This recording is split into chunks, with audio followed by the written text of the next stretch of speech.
Hello, beautiful people. I'm going to talk to you a little bit about the interaction between our thinking brain and our emotional brain. So they generally work in tandem, supporting each other in creating our day-to-day experiences so that we can function as thinking, feeling human beings.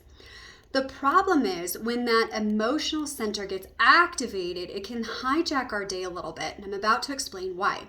So the limbic center or system is about here. If I were to bisect my head and have my two fingers touch, right around in the middle portion of the brain is our limbic system, which is responsible largely for our emotional response. There are other things it does, but for the purposes of this conversation, we're going to talk about emotions. There's one structure in particular in the limbic system that is called the amygdala, and that is our fear center. What tends to happen in times of high stress, when that amygdala gets triggered repeatedly, so in other words, it's called to arms, it sends the cascade of chemicals that make us want to fight or flee, then that amygdala tends to get a lot more sensitive. So again, in periods of heightened stress or anxiety, that amygdala is going to get very, very sensitive. It's going to overreact in many cases, or it's going to fire off all of its chemistry and its signals, and it's going to send us into an emotional tailspin. When we have been traumatized by a particular event, and trauma lives in the brain as well as neurologically throughout our entire body, we can carry trauma anywhere in the form of pain, tension, sometimes disease processes start as a result of trauma. And so, unfortunately, when we are triggered, when this amygdala is activated in the limbic system, we can begin to experience a cascade of events that are similar to, if not identical to, our original initial response when we were undergoing the trauma.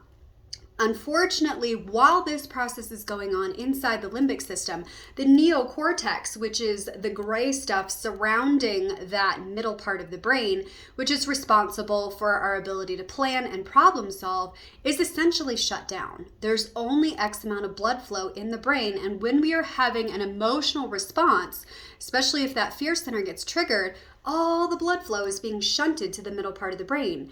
And all we're thinking is, oh my God, I gotta fight, or I gotta run away, or I'm gonna shut down because I just cannot process this information. So obviously, when we're in a space of heightened emotion, we literally do not have the capacity to think rationally about our situation. We have to understand that most of our decision making occurs in the limbic system. In other words, our decisions are largely emotional. However, when we have our limbic system working in tandem and cooperatively with our neocortex, we can often rationalize the decisions that we make. If something feels right, then our brain will come up with all the reasons why we should pursue that decision. The problem is when we go into a state of limbic alert, high alert in that limbic system, our decision making is basically offline. It's like flipping a switch or like trying to drive your vehicle with your foot on the gas and the brake at the same time. It just does not happen. So we have to understand that when we're in this space of heightened emotion for any reason, when we are triggered emotionally, we're not necessarily going to be in the best space to be able to activate our logical thinking brain, which can help us problem solve or come to resolution. So, emotions are important. We are designed to experience the full gamut, even when things don't feel good. So when we have an emotional response, we need to allow ourselves space to allow that to fully express. In other words, let's say you're getting into a disagreement with your partner and there's a lot of heightened emotion, maybe there's yelling. You're not going to come to a resolution when you're both in a state of heightened anxiety or stress. What you need to do is allow space and grace to process through that emotional response, allow it to be what it is, do what you need to do to process that whole experience. And then when the emotion has kind of worked its way through your system or run its course, you can come back and have a more productive conversation about what's going on and come to a space where you can start to resolve the issue. Again, recognizing that when we are triggered emotionally, especially when there's been a traumatic response, it can be extremely difficult not to allow those emotions to kind of run away with you and get stuck in a space of kind of repetitive response or react mode, like stress. I'm going to continue to exhibit behaviors that are not beneficial to me or the situation. So there are a couple things that we can do. When we notice the activation, which does require a lot of interoception, in other words, paying attention to what's going on inside our bodies. So we have proprioception, where's my body in space and time, and interoception, what's going on inside of my body that I need to be aware of. So we have to really pay attention in those moments when we first start to get triggered, particularly important in trauma recovery. All right, what's going on inside my body? Is my respiration rate changing? Is my heart rate changing? Do I notice that there's a sense of flushness? Am I squeezing my fists together? Am I noticing tension anywhere inside my body? And we're just going to be an observer. We are not necessarily going to change this. We're just going to make the observation, oh, okay, when I get emotionally triggered, these are the physiological responses I notice inside my body. These are the sensations I experience. So that over time we can begin to learn, okay, so I notice when I get triggered by something, this is how I tend to respond. Okay, what's another choice I can make before my limbic system completely hijacks all the blood flow and shuts down my thinking brain, and I go into basically zombie mode where I just cannot come back from the space that I'm at, where I'm highly, highly reactive. So there's a couple things we can do. We can actively draw blood flow back into the neocortex by doing a very simple exercise. We can place one hand on the forehead, one hand on the back of the head, and we're just going to place these hands here for just a few minutes. If you'd like to, if your hands are cold, which mine tend to be, you can rub them a little bit, get a little bit more of that blood flow going. And you can actually just visualize by placing the hands here, you can actually recall that blood flow into the neocortex. If you need to add a little bit of additional pressure, you can certainly do that as well. We're just going to invite that blood flow to move back into the neocortex.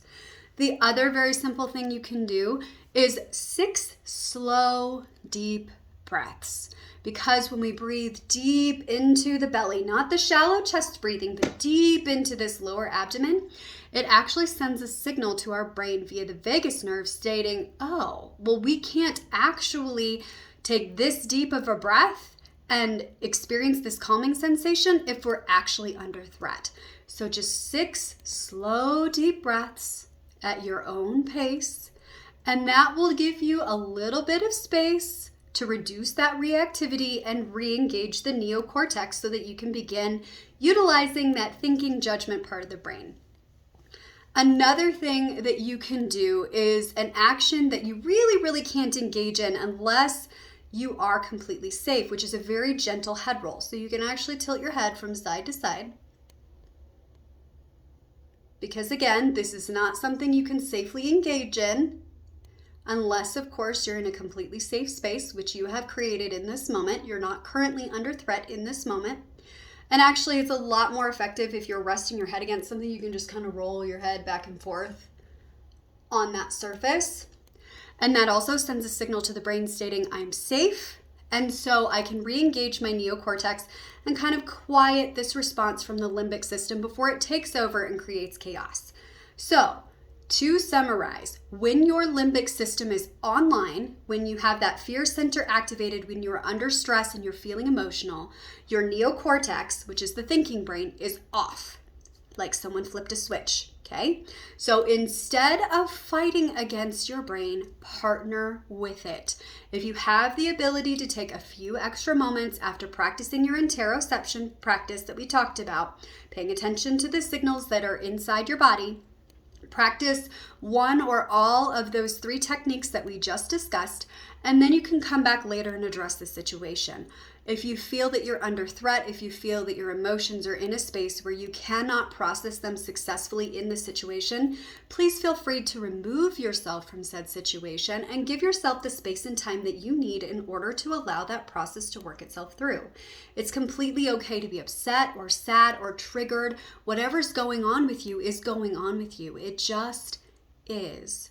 So we're just going to release the judgment attached to that. We're going to create space for us to handle that emotional response, which is completely normal, regardless of the trigger. We're going to come back to a space where we can allow that thinking brain to do its job, And then we're going to revisit and slowly begin to resolve the issue in whatever way is necessary for you. So if that means avoiding the trigger or modifying the response, working through the actual trauma that you've experienced in order to support yourself in having a reduced response, if that means seeking counseling, if that means seeking support from a friend, if that means getting out of a situation or a relationship that is not supportive to you, it is what it is. At the end of the day, you are fundamentally responsible for your emotional response, your physiological chemistry, as well as your thought process. We've all been in spaces where we think about something bad that happens and we just keep perseverating on it, and then our whole day gets worse. You have the ability with practice to choose how you respond. This is about emotional mastery. That's not to say we don't have emotions. It just means they no longer run our lives. So hopefully this has been helpful to you. Please be sure to comment if this has been supportive and if you'd like to see more videos like this. Thanks and have a blessed day. Bye, everybody.